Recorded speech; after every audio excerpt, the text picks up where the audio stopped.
Welcome, everyone. We're diving deep today into something called Atmamun, a path to, bliss and freedom and all that good stuff. We'll be looking at Atmamun, the path to achieving the bliss of the Himalayan Swamis and the freedom of a living God. It's by Kapil Gupta, MD.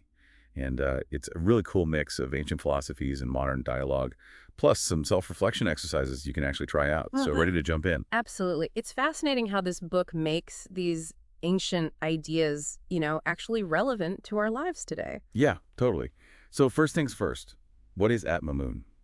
I know it means like mind of the spirit, but what does that actually mean, like practically speaking? Well, it's about moving beyond that everyday mind. The one that's always thinking and worrying and judging at Mamoon is about reaching a deeper awareness where there's just pure peace and effortless action. Like imagine being totally calm no matter what happens. And then, acting with like total clarity in any situation. That's the potential here. That's kind of impossible though, right? Yeah. Like the book mentions Himalayan Swamis reaching this state, even calls them living gods. Is that something we can actually like aspire to?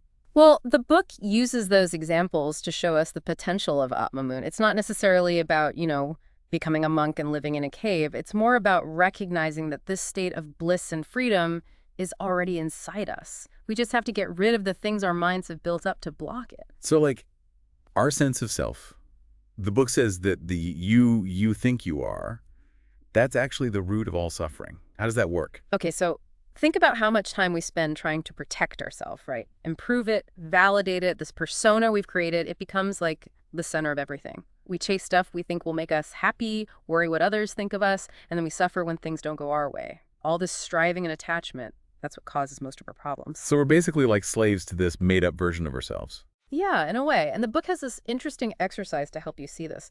Try looking in the mirror and like mentally take a break from the person you see. Sounds weird. Yeah. I know. But just try it for a minute. Notice how it feels to detach from that image, from that story of you. I tried that actually. Yeah. And it was really freeing. Like stepping out of this role I didn't even realize I was playing definitely made me question how much of my identity is just like made up. Exactly. And once you see that, you can start to dismantle those beliefs and behaviors that are keeping you trapped. Which brings us to the book's take on, traditional paths to happiness, like religion or self-help stuff. Why does Atmamun say those often don't work? Well, a lot of those paths, they mean well, but they tend to focus on like external solutions or temporary fixes. They might give you rules to follow or a god to worship or techniques to like improve yourself, but they often miss the main issue, this attachment to the manufactured self. So it's like putting a Band-Aid on a broken bone. Yeah, exactly. Atmamun isn't about adding more to this constructed self. It's about like taking it apart completely and revealing the true self, the mind of the spirit that's already there. Okay, this is where things get intense. The book says, to drink him God means to want the kingdom of God more than you want yourself. That's a lot. What does that even mean? It's about surrender, letting go of everything you think you know, everything you think you want, even your strongest beliefs about how life should be. It's about giving up control and trusting something bigger than yourself. That sounds terrifying, like jumping off a cliff and hoping there's a net. It can feel that way. But the book says that when we let go, we actually open ourselves up to a much deeper experience of life. It's like this clinging to the chemical formula of water. That's like having knowledge about God, but actually drinking the water. That's experiencing the state of God directly. So Atmamun is about direct experience, not just understanding it intellectually. It's about actually living in that state of bliss and freedom, not just reading about it. Exactly, and that leads to something else that might surprise you. The book actually criticizes popular mindfulness practices. Really? Why? I thought mindfulness was like the thing to do these days. Yeah. What's wrong with paying attention to the present moment? Well, mindfulness, as it's often practiced, can become another form of attachment. It keeps you focused on the mind, on observing your thoughts and feelings. Instead of going beyond them, it can be a trap, leading to, endless effort and frustration, because you're still stuck in your mind. The same mind that's creating the manufactured self. So instead of being mindful, Atmamun suggests cultivating meditativeness. What's the difference? Meditativeness is about bringing that same presence and awareness into every action, every moment. It's not about sitting there trying to control your thoughts. It's about letting action arise naturally, effortlessly, from a place of deep inner stillness. So it's like living your whole life as a meditation. Exactly. Imagine doing everything from washing dishes to having a tough conversation with the same clarity and focus you might have during meditation. That's meditativeness. That sounds incredibly challenging, but also incredibly liberating. Like you're not controlled by your thoughts and emotions anymore. You're the master of them. And that mastery isn't about control, it's about transcendence. It's about recognizing that you are not your thoughts. You are not your feelings. You are something much greater. You are the mind of the spirit, and that mind is capable of experiencing limitless peace, freedom, and joy. Wow, that's a lot to take in. It is. And we've only just scratched the surface. Well, luckily we have 2 more parts to this deep dive to really explore all this. But before we move on, what's one key takeaway you want our listener to really get from this first part? I think the most important thing is to understand that Atmamun isn't just a philosophy. It's a way of being.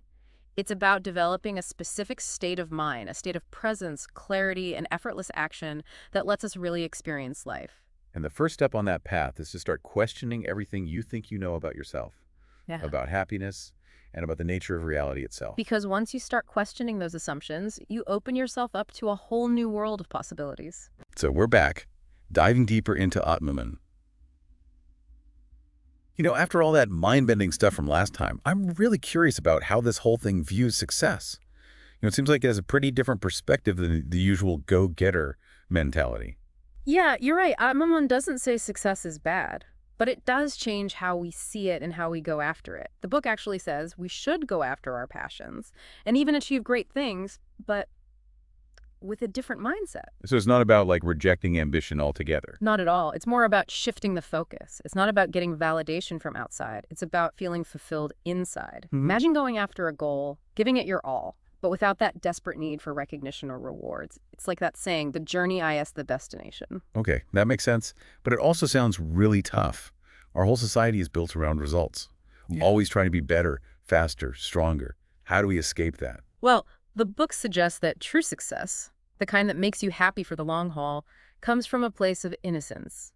And I don't mean naive or inexperienced.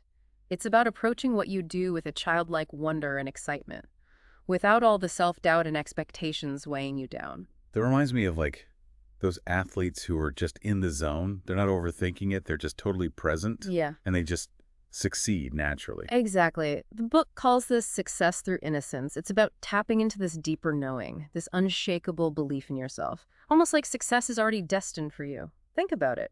When you're not afraid of failing or needing to prove yourself, you can just dive into the process. That's where true mastery comes from. Like when you're so into something you love, you lose track of time, forget about yourself, and you just create effortlessly. That's it. That's what the book describes as a state of no mind. It's not about having zero thoughts. It's about going beyond the limits of thinking and accessing this deeper awareness, a state of pure creativity and potential. Last time we talked about how the manufactured self causes suffering. But now I'm realizing it also like limits how successful we can be. For sure. When we're always judging ourselves, comparing ourselves, worrying what people think, we build this prison for our own creativity and potential. Atmamun wants us to break out of that prison and embrace a bigger sense of self. There's this line in the book, I think, therefore, I am not, kind of radical, right? But it shows how much we identify with our thoughts, when in reality, we are so much more than that. So how do we escape that trap, the overthinking, the self-doubt? That's where meditativeness comes in. We touched on this before, but it's worth another look. Meditativeness isn't just about meditating. It's about bringing that same presence and awareness into everything you do. You mean like bringing that no-mind state into everything? Yeah, exactly. It's about being totally present in each moment without all the thoughts and worries getting in the way. Imagine washing dishes, having a conversation, even working on a tough project with the same clarity and focus you might have during meditation. That's the power of it. Wow. It's like a total shift in perspective. It's not about trying to control our thoughts, but realizing that we are not our thoughts. We are the awareness that's observing them. That's a really important point. And once you see that, you get this freedom, this power you never thought possible. You're not a slave to your mind anymore. You're the master of it. Okay, this is all clicking for me now. Atmamun is about taking apart that manufactured self, which frees us from suffering. A&D helps us reach our full potential, and meditativeness is the bridge between those two states of being. But I'm curious about how this all relates to world peace. You mentioned last time that Atmamun has a kind of unconventional view on that. It does. Atmamun says that trying to achieve world peace can sometimes be a way of avoiding our own inner struggles. So it's not about ignoring suffering, but realizing that lasting change has to start within. Exactly. It's like trying to clean up the whole neighborhood when your own house is a mess. Atmamun says the best thing we can do for the world is to cultivate peace inside ourselves. Imagine if everyone was truly at peace. Wouldn't that be world peace? I see your point. It's not about ignoring problems, Yeah. but understanding that real change starts with each of us taking responsibility. Exactly. And that brings us to another maybe controversial topic. Parenting Atmamun has a very different take on this too. Yeah, last time you mentioned how he says parents don't actually raise their kids. Nature does. Can you explain that a bit more? It seems to go against everything we think about parenting. It definitely challenges the norm. The book says that when we try to fix our kids or mold them into who we think they should be, it can actually hurt more than it helps. Because we're often projecting our own issues onto them, our own unfulfilled desires. Exactly. We're trying to force a square peg into a round hole. Atmamun suggests seeing kids as perfect expressions of nature, full of wisdom and potential, and then creating an environment where they can just be themselves, truly flourish. So instead of controlling them, we should be learning from them. That's a big part of it. Kids are naturally in tune with that mind of the spirit that Atmamun is all about. They're present, curious, adaptable. They haven't learned to overthink or worry or judge yet. There's so much we can learn from that. The book even says that most parents don't actually love their kids. They possess them. That's a pretty strong statement, but I think I get what it means. We often mix up love with control, with this need to shape our kids into our own image. Right. True love, the kind Atmamun talks about, is about freedom. It's about letting the other person be exactly who they are without trying to change them. And that kind of love, it's only possible when we've freed ourselves from our own attachments and limitations. So Atmamun wants us to rethink our relationship with ourselves, but also our relationships with our kids, with success, with the whole world. It's a pretty big shift. It is, but it's a shift that can lead to real peace, freedom, and fulfillment. Well said. Yeah. Covered a lot this time. What's one thing you want our listener to take away from this part? I think the most important thing to remember is that Atmamun isn't just a bunch of beliefs or practices. It's a state of being, a way of experiencing life from this place of deep inner stillness and clarity. And that state of being, it's available to all of us, no matter what our lives are like right now. Okay, so deep divers, we're back. The final part of our Atmamun journey. And after, all this mind-blowing stuff, I think we're all ready to figure out how to actually use this in our lives. Yeah, it's one thing to get the philosophy, but how do we make Atmamun real? Well, luckily the book has a lot of practical exercises and techniques. Let's get into some of those. One that really got me was the idea of embracing life's absurdity. Kind of a weird concept, right? It is a bit of a paradox. Yeah. But think about how often we try to make sense of things that just don't make sense. We try to find logic in chaos, meaning in randomness. Right. The book compares life to a Rorschach test. You can see whatever you want in it, but it's just random ink blots. Exactly. And the more we try to force our own interpretations on life, the more we suffer because we're resisting the natural flow of things. Yeah. So how do we actually embrace this absurdity? Does that mean just giving up, letting everything fall apart? No, not at all. It's more about surrendering to what is, letting go of the illusion of control, and just allowing life to unfold. It's accepting that sometimes things just happen. There's no big plan, no ultimate reason. The book even says to play with your sorrows. Isn't that a bit strange? It might sound odd, but what if instead of seeing challenges as like personal attacks or reasons to be miserable, we saw them as opportunities to grow, chances to learn and evolve? So it's about changing our perspective, finding the humor even when things are tough, realizing the whole cosmic joke of human existence. Yes. Lightening up, not taking ourselves so seriously, remembering this whole life thing is temporary. Okay, I get that. Yeah. Another thing the book talks about is becoming aware of our manufactured self. We touched on this before, but I'd like to go deeper. How do we actually start taking apart this persona we've built? Awareness is the first step. That mirror exercise we mentioned is a good place to start. Take a moment to look at yourself, but don't focus on how you look or any flaws.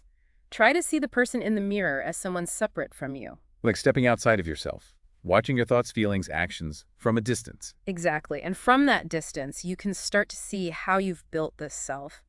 The stories you tell yourself, the beliefs you hold on to, the roles you play. And once we start seeing through that illusion, we can start cultivating meditativeness in everything we do. Right.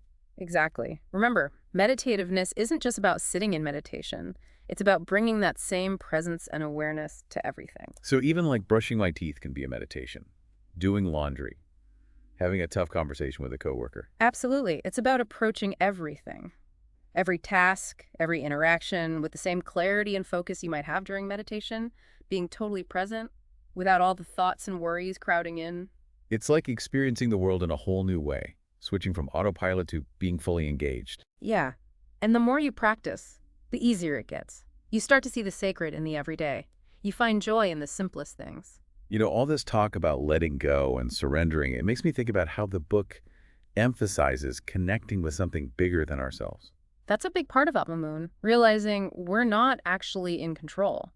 That there's something at work that's way smarter and wiser than we are. So whether we call it God, nature, the universe, it's about surrendering to that, trusting the journey, having faith that everything is happening as it should. And in that surrender, we find true freedom. We're not weighed down by trying to make everything happen our way. It's a beautiful idea, but I imagine it takes a lot of courage to really let go. It does, but it's so worth it. When we surrender, we tap into this incredible source of strength, wisdom, and love. It's beyond what we can even grasp. And that, I think, is the essence of Atmamun, realizing our true nature as the mind of the spirit, as expressions of the divine. It's a journey of self-discovery, a process of breaking down the illusions that keep us separate from who we truly are. And it's a journey anyone can take. So as we wrap up our deep dive into Atmamun, I'm left feeling amazed. And like, anything is possible.